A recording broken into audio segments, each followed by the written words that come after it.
ਪੁੱਤਰ ਤੂੰ ਮੈਨੂੰ ਇੱਥੇ ਬੁਲਾ ਲਿਆ ਆ ਮੈਨੂੰ ਤਾਂ ਪਿੰਡ ਦੇ ਵਿੱਚ ਵਿਆਹ ਤੇ ਨਹੀਂ ਬੁਲਾਉਂਦਾ। 7 ਸਾਲਾਂ ਬਾਅਦ 2 ਬਿਸਕੁਟ ਕਦੇ ਤੁਹਾਡਾ ਮੂੰਹ ਭੁੱਜੀ ਛੱਲੀ ਵਰਗਾ ਹੋ ਗਿਆ। 3 ਮਹੀਨੇ ਆਪਣਾ ਮੂੰਹ ਵਹਾ ਕੇ ਮੱਝ ਚੋਂਦਾ। ਕਦੇ ਤੁਹਾਡਾ ਮੱਝ ਦੇ ਹਵਾਲੇ ਵਰਗਾ ਮੂੰਹ ਹੋ ਗਿਆ। ਸ਼ਕਲ ਮੇਰੀ ਜਨਾਨੀ ਦਾ ਕੋਈ ਫੇਰ ਯਾ ਉਹ ਤਾਂ ਸ਼ਕਲਾਂ ਦੇ ਕੀ ਮਸਲਾ ਹੈ ਮੈਂ ਕਰੀ ਅੰਦਰ ਹੀ ਨਹੀਂ ਬੜਿਆ। ਮੈਂ ਬੱਚਾ ਜੀ ਕੁੱਤਾ ਸਿਆਣਾ ਕੁੱਤਾ ਹੀਗਾ। ਸਿਆਣਾ ਕੀ ਉਹਨੇ ਐਫਏ ਕੀਤਾ? रहमान अस्सलाम वालेकुम प्यारे दोस्तों, मैं तुहाडा अपना दोस्त अपना होस्ट रजा शुरली। तो दोस्तों जिस तरह कि तुहानू पता है कि मैं तुहाडे लई बड़े अच्छे अच्छे प्रोग्राम अच्छे अच्छे ड्रामे और अच्छी अच्छी चीज़ां लैके हाजिर होना। अज असीं जिस प्रोग्राम की तैयारी कर रहे हैं इंशाल्लाह तुसीं उहदा बड़ा मज़ा लोगे, क्योंकि अज मैं तुहाडी मुलाकात करा रहा पिंड दे एक ऐसे चौधरी नाल, एक ऐसे बंदे नाल जिहदी पिंड दे विच बड़ी मन्नी जाती है और सुनी जाती है। तो आओ उहदे नाल गलबात करिए कि उन्हां दे की मसले और की मसाइल चल रहे ने, ते जिन्हां दा नाम है बाबा सोना जी। बड़ी मेहरबानी अब पुत्र तू मैनू इत्थे बुला लिया अब मैनू तो पिंड दे विच विआह ते नहीं बुलाउंदा। अज वेख ना मेरियां अपनियां नोहां मैनू चाह चूई कोई नहीं पुछदियां। तेरी मेहरबानी है तू मैनू अपने टेलीविजन के प्रोग्राम च बुलाया तो मैनू चाह भी पूछी है बिस्कुट भी खुआया 2-3 तेरा भला होवे। अगो 7 साल बाद 2 बिस्कुट खा लिए। मैनू दस तू इत्थे मैनू सद्दिया बाबा जी किते तुसीं भोले बादशाह हो। ਉਹ ਤੁਹਾਨੂੰ ਅਸੀਂ ਆਪਣੇ ਪ੍ਰੋਗਰਾਮ ਦੇ ਵਿੱਚ ਇਸ ਵਾਸਤੇ ਸੱਦਿਆ ਕਿ ਤਾਂ ਕਿ ਤੁਹਾਡੇ ਪਿੰਡ ਦੇ ਹਾਲ ਹਾਲਾਤ ਤੁਹਾਡੇ ਕੋਲ ਪੁੱਛੇ ਜਾਣ, ਤੇ ਫਿਰ ਸਾਨੂੰ ਦੱਸੋ ਵੀ ਤੁਹਾਡੇ ਪਿੰਡ ਦੇ ਹਾਲਾਤ ਕੈਸੇ ਹਨ।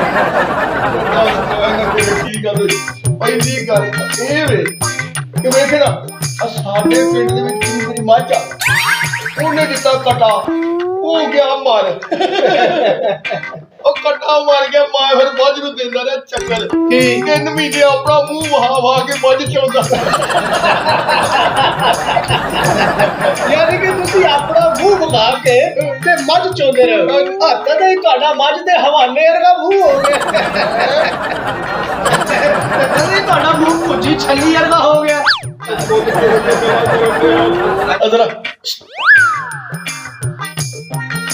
एक गल हैगी वो केड़ी ਜਦੋਂ मैं तेनू वेख्या ना हाँ जी ते तेरी चाची मेनू याद आउण लग पई बड़ी शक्ल बड़ी मिलदी बाबा जी की कह रहे हो। तो मैं ਤੁਹਾਨੂੰ ਆਪਣੇ ਪ੍ਰੋਗਰਾਮ 'ਚ ਬੁਲਾਇਆ ਹੈ ਕਿ ਤਾਂ ਕਿ ਤੁਹਾਡੇ ਪਿੰਡ ਦੇ ਹਾਲ ਹਾਲਾਤ ਦੇਖੇ ਜਾਣ, ਤੇ ਤੁਸੀਂ ਮੈਨੂੰ ਹੀ ਬੋਤਲ ਲਾ ਦਿੱਤੀ ਹੈ। ਕੀ ਕਰਨ ਰਹੇ ਹੋ ਬਾਬਾ ਜੀ? ਉਹ ਤੁਸੀਂ ਉਹ ਗੱਲ ਨੂੰ ਛੱਡੋ, ਇਹ ਦੱਸੋ ਵੀ ਤੁਹਾਡੇ ਪਿੰਡ ਦੇ ਹਾਲ ਹਾਲਾਤ कैसे ਚੱਲ ਰਹੇ? मैं ਤੁਹਾਨੂੰ ਕੀ ਦੱਸਾਂ। ਹਾਂਜੀ ਇੱਕ ਨੂੰ ਗੱਲ ਹੋਵੇ ਤਾਂ ਫੇਰ ਹੈ ਨਾ ਤੇਰੀ ਹੁਣ ਹਰ ਗੱਲ ਮੈਨੂੰ ਮੰਨਣੀ ਪੈਣੀ ਹੈ। ਕਿਉਂ ਨਹੀਂ? ਕਿਉਂਕਿ ਤੇਰੀ ਸ਼ਕਲ ਮੇਰੀ ਜਨਾਨੀ ਨਾਲ ਬੜੀ ਮਿਲਦੀ ਯਾ ਉਹ ਤਾਂ ਸ਼ਕਲਾਂ ਦੇ ਕੀ ਮਸਲਾ ਹੈ ਬਾਬਾ ਜੀ? ਕੋਈ ਰਹਿਮ ਖਾਓ, ਇਹ ਦੱਸੋ ਵੀ ਪਿੰਡ ਦੇ ਹਾਲ ਹਾਲਾਤ ਤੁਹਾਡੇ ਅੱਜ ਕੱਲ कैसे ਚੱਲ ਰਹੇ?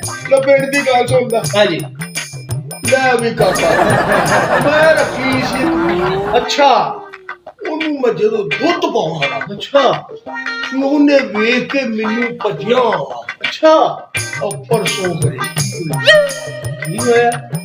ਉਹ ਮੈਂ ਪਿਆਲੇ 'ਚ ਦੁੱਧ ਪਾਇਆ ਅੱਛਾ ਉੱਥੇ ਖਲੋ ਕੇ ਵੇਂਦੀ ਰਹੀ। ਮੈਂ ਉਹਨੂੰ ਬਥੇਰਾ ਇੰਨੇ ਜੀ ਕੀਤਾ ਉਹ ਮੇਰੇ ਵੱਲ ਆਈ ਹੌਲੀ ਹੌਲੀ ਉਹਨੇ ਕਦਮ ਵਧਾਏ ਨੇ। ਅੱਛਾ ਆ ਕੇ ਤੂੰ ਦੁੱਧ ਨੂੰ ਮੂੰਹ ਲਾਇਆ ਤੇ ਪਿਛਾ ਹੋ ਕੇ ਖਲੋਈ ਘਰੇ ਉਹਨੂੰ ਕੀ ਹੋ ਗਿਆ। यानी के बिल्ली दूध जूठा करके ते वापस चली गई। ते फिर यकीनन वो जूठा दूध उसी पीता होना। ਆਹੋ मेरा मतलब है ਮੈਂ ਹੀ ਪੀਣਾ ਸੀ ਕਿ ਪੀ ਬੈਠਾ ਮੇਰਾ ਦਿਲ ਕਰਦਾ ਮੈਂ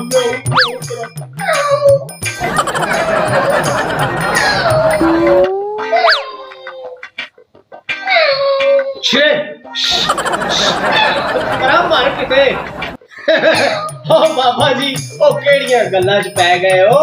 मैं तुहानू ये पूछया है भी मैनू ये दसो तुहाडे पिंड दे हाल हालात कैसे जा रहे? ਬੱਚਾ ਜੀ ਕੁੱਤਾ अच्छा कुत्ता यानी कि चार लत्तां वाला कुत्ता। कुत्ता अच्छा बड़ा सियाना कुत्ता हीगा। सियाना की उन्हें एफए कीता सी? ਉਹ ਨਹੀਂ ਪੁੱਤ, हाँ जी ਉਹ ਮੇਰੇ ਨੂੰ ਜਰਨ ਬਾਣੀ ਸੀ। यानी कि ਤੁਹਾਡੀ ਨਸਲ ਦਾ ਅਨਪੜ੍ਹ ਜਿਹਾ ਕੁੱਤਾ ਸੀ। ਕੁੱਤਾ ਜਿਹੜਾ ਸੀਗਾ ਉਹਦੀ ਅੱਖਾਂ ਤੇਰੇ ਨਾਲ ਬੜੀਆਂ ਨੇ, ਉਹ ਵੀ ਤੇਰੇ ਵਰਗਾ ਨਾ ਮਾਰਿਆ ਸੀ। ਮੈਂ ਉਹਨੂੰ ਜਦੋਂ ਬੁਲਾਉਣਾ ਇਹ ਕਰਕੇ ਚੁੱਕੀ ਮਾਰ ਕੇ ਉਹਨੇ ਪੂਛੜਾ ਲਾਉਂਦੇ ਨੇ ਆਉਣਾ, ਮੈਂ ਉਹਦੇ ਸਿਰ ਦੇ ਵਿੱਚ ਹੱਥ ਫੇਰਨਾ ਵਾਲਾ ਚ ਉਹਨੂੰ ਮੈਨੂੰ ਨਹੀਂ ਕਰਨਾ। धुर मर भरा तेरा रवे कख ना तेरे साई मरन। अच्छा ਕੁੱਤੇ ਦੀ ਗੱਲ ਦੱਸਣ ਡਿਆ। अच्छा कुत्ते दी गल मैं समझिया खरे तुसी कुत्ते दी गल कर रहे हो। ਉਹਨੇ ਕਹਿੰਦੇ ਬਾਬੂ ਜੀ ਤੁਹਾਨੂੰ ਸਮਝ ਨਹੀਂ ਲੱਗਦੀ। नहीं समझ मैनू लगन रही है।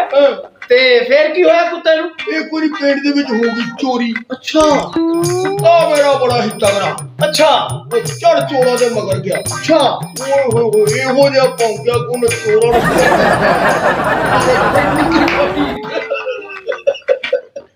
और कुत्ते ने चोरों नू कढ़िया गाला। हाँ। अच्छा किवें गाला कढ़िया? ਉਹ ਲੱਗ ਪਿਆ ਕਿ ਫਿਰ हाँ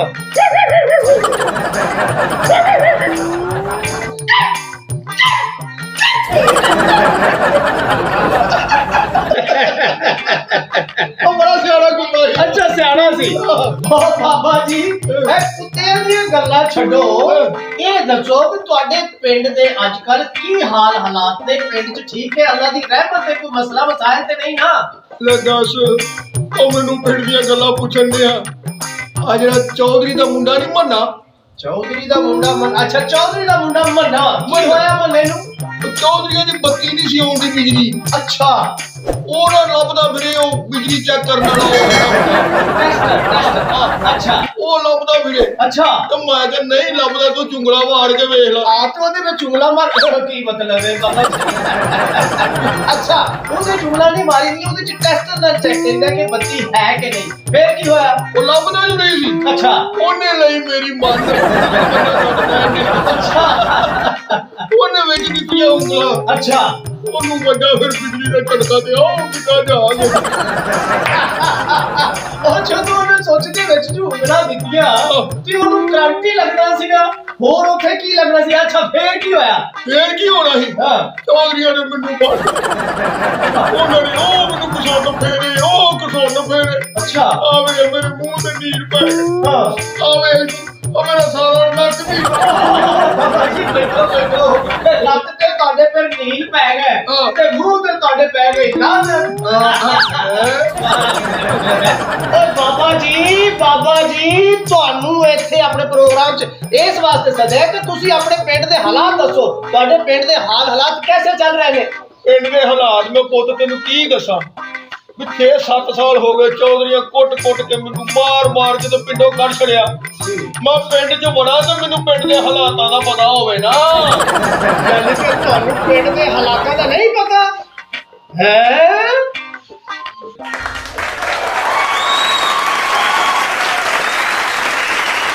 ਤੇ ਵੇਖਿਆ ਦੋਸਤੋ, ਇਹ ਇੱਕ ਪਿੰਡ ਦੇ ਸਿਆਣੇ ਬੰਦੇ ਦੇ ਹਾਲਾਤ ਨੇ ਤੇ ਸਾਡੀ ਆਵਾਮ ਦਾ ਕੀ ਹਾਲ ਹੋਏਗਾ। ਇਹ ਹਾਲਾਤ ਸਿਰਫ ਔਰ ਸਿਰਫ ਮਹਿੰਗਾਈ, ਗੁਰਬਤ ਤੇ ਬੇਰੁਜ਼ਗਾਰੀ ਦੀ ਵਜ੍ਹਾ ਤੋਂ ਸਾਡੇ ਮੁਲਕ ਦੇ ਇਹ ਹਾਲਾਤ ਹੋ ਗਏ ਨੇ। ਤੇ ਮੈਂ ਵੀ ਦੁਆ ਕਰਦਾ ਤੇ ਤੁਸੀਂ ਵੀ ਦੁਆ ਕਰੋ, ਅੱਲਾ ਕਰੇ ਸਾਡੇ ਮੁਲਕ ਦੇ ਹਾਲਾਤ ਜਲਦ ਤੋਂ ਜਲਦ ਠੀਕ ਹੋਣ ਤੇ ਸਾਡਾ ਮੁਲਕ ਦਿਨ ਦੁਗਣੀ ਰਾਤ ਚੁਗਣੀ ਤਰੱਕੀ ਕਰੇ ਔਰ ਪੂਰੇ ਦੁਨੀਆ ਦੇ ਵਿੱਚ ਸਾਡੇ ਪਾਕਿਸਤਾਨ ਦਾ ਇੱਕ ਨਾਂ ਹੋਵੇ। ਆਮੀਨ ਸੁਮਾ ਆਮੀਨ। ਤੇ ਲੋ ਦੋਸਤੋ, ਇਹਦੇ ਨਾਲ ਹੀ ਆਪਣੇ ਦੋਸਤ ਆਪਣੇ ਦੋਸਤ ਰਜ਼ਾ ਸ਼ੁਰਲੀ ਨੂੰ ਇਜਾਜ਼ਤ ਦਿਓ।